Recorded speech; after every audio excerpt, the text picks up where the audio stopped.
My new husband hated my daughter, so I let him discipline her when she talked back. She fought back and damaged his car, so I canceled her birthday trip and grounded her. He demanded I send her to boarding school or call the police. I chose him, now she's gone, and I lost everything. I'm a mom of one, my daughter Addison, who's 14. I remarried last year after being on my own for almost a decade. My husband Gavin is 45, and this is his second marriage too. I met him through a coworker when I wasn't really looking for anything serious, but he seemed stable, reliable, and the kind of man who had his life together. He was calm, polite, had a steady job, and said he wanted to build a family again. For a long time, it was just me and Addison. Her dad was barely in the picture. He left when she was 4 and only shows up when it suits him. I tried to make up for that by giving her stability, which I thought I was doing until she hit her teen years. She's always been outspoken and a little too clever for her own good, and sometimes that comes out as attitude. I used to handle it by taking away her phone or grounding her, but it got worse when Gavin moved in. From the beginning, Addison didn't like him. She said he was too strict and bossy. Gavin would call it structure. He's ex-military and believes kids need rules to feel safe. He made comments about how kids today have no respect, and honestly, I didn't disagree. I was tired of being the only one trying to parent while my daughter rolled her eyes at me and treated me like I was dumb. Gavin wanted to step in and help, and I let him. Maybe that was my mistake, but at the time it felt like relief. Things started small. He'd ask her to clean her room or not talk back at dinner. If she refused, he'd take her phone or restrict her Wi-Fi. I didn't see anything wrong with it because those were the same kinds of punishments I used. But it started to feel different. The tone he used with her was sharp. If she sighed or mumbled under her breath, he'd stop whatever he was doing and make her repeat herself. It made her nervous. She'd tense up whenever he was home. One evening, she told me she didn't feel safe around him. I got defensive and told her she was exaggerating. I told her Gavin was just trying to make her grow up and respect the people who take care of her. She said, "He's not taking care of me, you are." That stuck with me, but I brushed it off. A few weeks before her 15th birthday, things came to a head. Gavin had been on her case for talking back at dinner again because she rolled her eyes when he told her she needed to spend less time on her phone and more time learning how to act like a young lady. He told me I was too soft on her, that she needed to understand actions have consequences. I told him to handle it, thinking he'd just ground her. He did more than that. He made her stand in front of him and list every rule she thought she had broken. She refused and he raised his voice. She shouted back.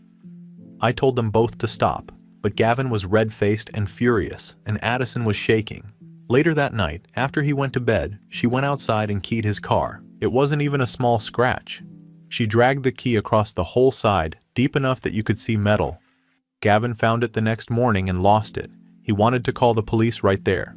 I begged him not to. I told him she was just acting out and I'd handle it. He told me if I didn't, he would. So I canceled her birthday trip a weekend away with her friends I'd already paid for and grounded her indefinitely. I told her she wasn't leaving the house except for school until she learned respect. She didn't cry, she just said, "You're choosing him, just like everyone said you would." But I stood by it. Gavin said grounding wasn't enough.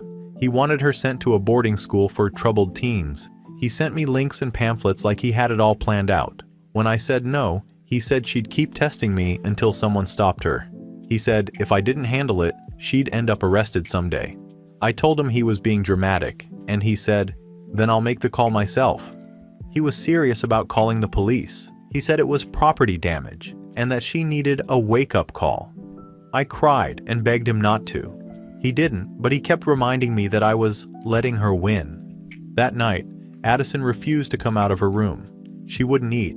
I tried to talk to her, but she wouldn't answer me. I thought she was sulking. The next morning, she was gone. Her backpack was missing, her phone charger was gone, and she'd taken some cash from my wallet. There was no note. That was 3 days ago. We filed a report, but there's been no word. I've been calling her friends, her dad, anyone who might have seen her. Gavin has been cold through all of it, saying this is what happens when kids don't face consequences. I feel like I'm losing my mind. He keeps saying I have to stand firm or she'll use this against me, but all I can think is that I drove her away. I keep wondering if I made her feel like she didn't have a home anymore. I was just trying to keep my family together and make her respect him, but maybe she was right. Maybe I did choose him. I don't know what to do now. The police said most runaways come home in a few days, but it's been almost a week and she's still gone. Gavin keeps talking about next steps, and if she turns up again, and I hate the way he says it, like she's some problem to fix. I just want her to come home. Update 1. It's been a few weeks since my last post, and I don't even know how to explain what's been happening. A lot has changed and I'm trying to figure out what I even believe anymore. I didn't plan on updating because some of the comments on my original post were harsh, but I think I needed to see some of that. I read a few that made me really think about things I didn't want to admit. Addison was found. She's safe. She's been staying with a family friend while everything is being sorted out with CPS. I didn't even know that was an option until it happened. I found out through the police after she refused to come home. They told me she was okay but didn't want to see me. I tried not to take that personally, but it's impossible not to. I wanted to hug her and tell her that I was sorry, but I wasn't given that chance. Apparently she told her school counselor that she was scared of Gavin, that he got angry and cornered her in the hallway one night while I was asleep. She said he was yelling and that she thought he was going to hit her. I don't remember hearing anything that night, and that's something I can't stop thinking about. How I could have slept through something like that. When CPS contacted me, I felt like my world was collapsing. I didn't understand why Addison would make those kinds of claims. My first reaction was to defend Gavin. I told him he was strict but not dangerous. I said she was exaggerating because she didn't like being disciplined. It wasn't until later that I started realizing how wrong that sounded. Gavin was furious when he found out what Addison said. He kept saying she was lying to get sympathy and that she wanted to make me look bad. He said she was manipulative and that I was falling for her games. I remember feeling torn in half. On one hand, I didn't want to believe my daughter could lie about something so serious. On the other, I didn't want to think I had married someone capable of hurting her. The tension in the house became unbearable. Gavin was pacing constantly, slamming doors, checking his phone every few minutes. He called CPS a few times asking for updates, and even told one of the caseworkers that they should be investigating my ex-husband instead. When I told him to stop, he said he was protecting me. I didn't feel protected. I felt watched.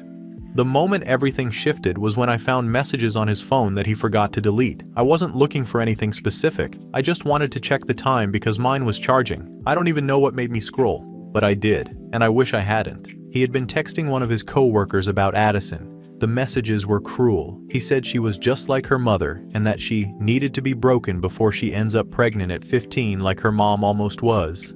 Reading that made my stomach turn. He'd said things before about how I was too soft or how I let her get away with everything, but this was different. This was mean, and it was said behind my back.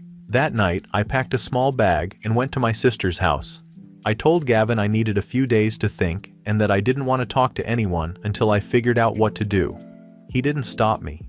He just looked at me like I was the one who'd betrayed him. Since then, I've been trying to untangle what happened in my own head. I went back through everything that's happened since I met him, and I can see how slowly it all built up. He never came off as controlling at first. He was patient, charming, helpful. I thought I was lucky. Then little by little, things changed. He made small comments about how Addison should be more respectful, how I was too forgiving, how she was spoiled, and I listened. I really did. I thought he was just trying to help me parent better. Now I'm realizing that I started seeing my daughter through his eyes instead of my own. Every time she rolled her eyes or said something sarcastic, I took it as defiance instead of frustration. Every punishment I gave her was because I wanted to prove I was a good mother who didn't let her kid walk all over her. I didn't see that I was pushing her away. I talked to Addison's caseworker yesterday. They said Addison's doing okay, but doesn't want to see me yet. She's in therapy, and apparently told her therapist that she doesn't hate me, but she's angry and doesn't trust me. Hearing that hurt more than I can describe, but I get it. I really do. CPS told me they're still looking into things. They said there's no clear evidence of physical abuse, but they're concerned about the emotional environment. I haven't talked to Gavin since I left. He's texted a few times saying he misses me and that he can explain everything, but I haven't answered. I showed the messages I found to CPS, and they told me to stay somewhere safe. My sister's been great. She hasn't said I told you so, even though I can tell she's been holding it back. Update 2. It's been almost a month since I last posted, and I don't even know where to start. I'm living at my sister's right now, and I haven't been back to my house since everything happened. I thought it was just about me finally walking away from Gavin and figuring out how to fix things with Addison. I was staying with my sister while I tried to get space and let CPS do whatever checks they needed to. But then strange things started happening, and at first, it was little things: my social media being accessed even though I'd changed all my passwords, emails sent from my account that I didn't write, messages to people I hadn't talked to in years. I got a call from my old boss asking if I was okay because he'd gotten a ranting email from me calling Gavin a victim of false accusations. I hadn't written that. Then my sister got a message from a fake Facebook profile with my picture, posting things about how I'd destroyed my husband's life with lies. It had pictures of me and Addison that I'd deleted years ago, ones that weren't even on my current phone or accounts. That's when I knew Gavin had to be behind it. When I contacted the police, they said to document everything, but they couldn't prove who was behind the accounts yet. Then one of the CPS workers called me and asked if I'd been contacting them pretending to be Addison's dad. Apparently, he had called multiple times asking for case details and trying to correct their reports. The voicemail recording they had didn't even sound exactly like Gavin. It sounded distorted, like someone trying to change their voice, but the information he gave them was things only Gavin would know. That's when the investigator handling Addison's case told me something that made my stomach drop. Gavin's real last name wasn't the one I knew. They said his legal identity was under a different name entirely, one tied to an old restraining order from another state. I didn't believe it at first. I told them it had to be a mistake. But they showed me a document with his photo and the same birth date. It was him. He'd used his middle name as his first when he met me, and his military service record wasn't clean. It was suspended years ago after what they called a domestic incident. That same week, someone slashed the tires on my sister's car in her driveway. Her husband installed a camera afterward, and when we checked the footage, there was a man in a hoodie who looked just like Gavin walking past around 3 a.m. I didn't want to believe it was him, but his walk, the way he carried himself, it was identical. The police took it seriously then. They told me not to contact him and to stay safe. I found out from a neighbor that Gavin had been by the house during the day, saying he was checking on the property. I hadn't even told him where I was living. I felt sick. Around that time, Addison's therapist reached out to me with something that broke me completely. During a session, Addison mentioned that Gavin had been recording her in the house.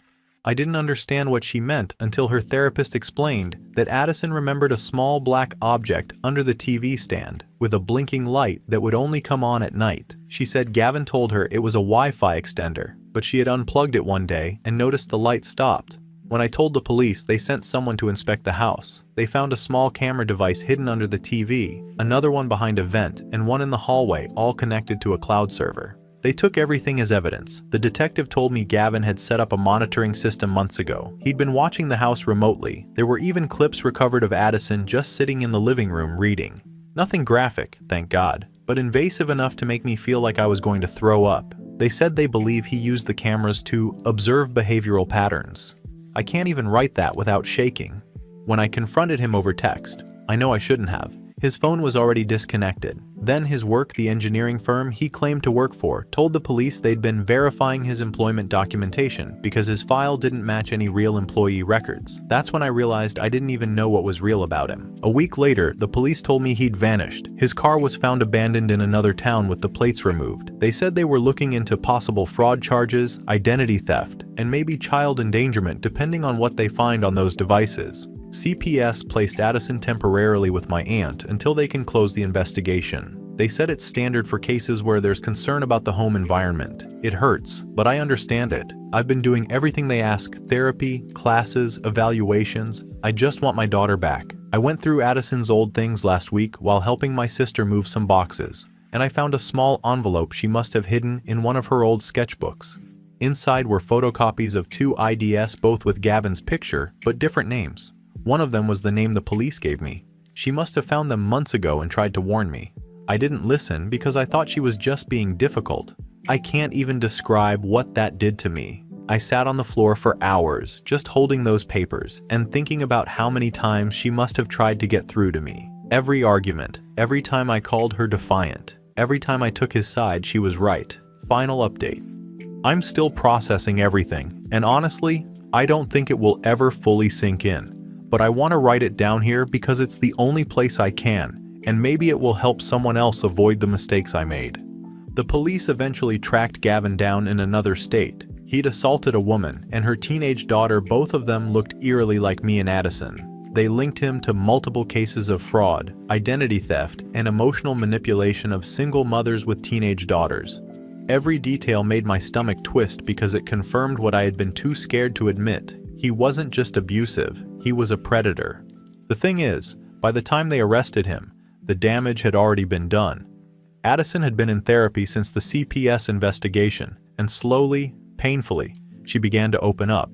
But even with therapy, she told the social worker she didn't want to live with me again. She said she forgave me but couldn't trust me. I had to accept it. I had lost her, not just for a little while, but in a way that might be permanent. That was worse than anything Gavin ever did. A few weeks after Gavin was arrested, I got an envelope in the mail with no return address. Inside was a photo of me and Addison at the zoo from 3 years ago. A note that simply said, "She reminded me of my daughter," and a flash drive. I froze when I saw it. I didn't open it at first, just stared at it for hours. Eventually, I turned it over to the police. On the drive were surveillance clips from all of the hidden cameras Gavin had set up not just in our house, but in other homes where he'd lived with women he targeted. In one clip, he was on the phone, talking to someone and saying, "She always thinks it's her fault. That's how you keep them."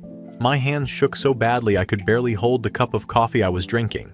The realization hit me all at once. Everything he had done, everything he had made me believe about Addison, about myself, about our family, it was all manipulation. I hadn't just picked the wrong husband. I had been played, and I had unknowingly let him put my daughter in danger. A few months later, a user claiming to be Gavin's first wife commented on one of my posts. She said he had a teenage daughter who died years ago in what was officially ruled an accident. She said he blamed the girl for her own death, and that every woman after her he became involved with and their daughters were his way of trying to rewrite it, to control the outcome this time. That's when it clicked. Addison and I weren't people to him. We were just characters in his obsession, another chance to punish and control. I moved after that. I changed both my and Addison's last names. I wanted to disappear, to feel like maybe we could have a chance at normal life again.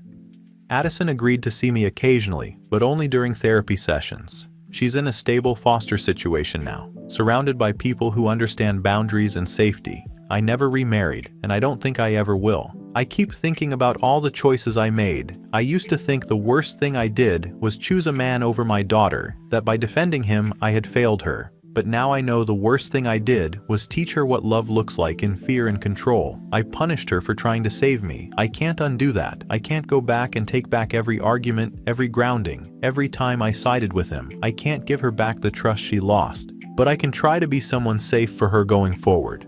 I can make sure she knows what real safety feels like, even if it's without me as a constant presence. I've started volunteering, learning more about online privacy and safety, and supporting other parents and kids who have been through similar abuse. It's slow, and it doesn't erase the past, but it's something. I still think about Gavin a lot, and not just about what he did to us, but about the way he existed in our lives so completely, without us ever really knowing him. It's frightening, and it's humbling.